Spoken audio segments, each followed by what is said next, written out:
1 cup बेसन, 1 प्याज, 1 शिमला मिर्च, 1 टमाटर, अजवाइन, नमक, खुश्क धनिया, 1 चाय का चम्मच सुर्ख मिर्च और पानी। तमाम अज्जा को अच्छी तरह मिक्स करें।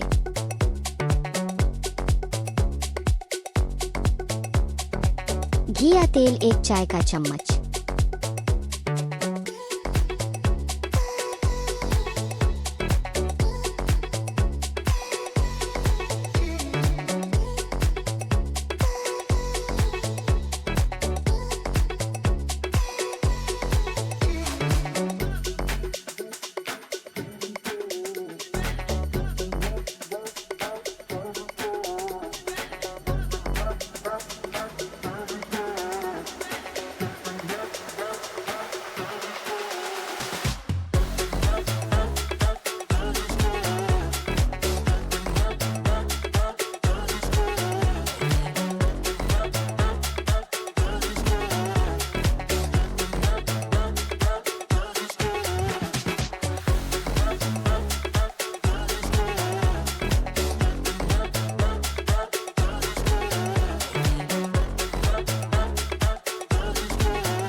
Up.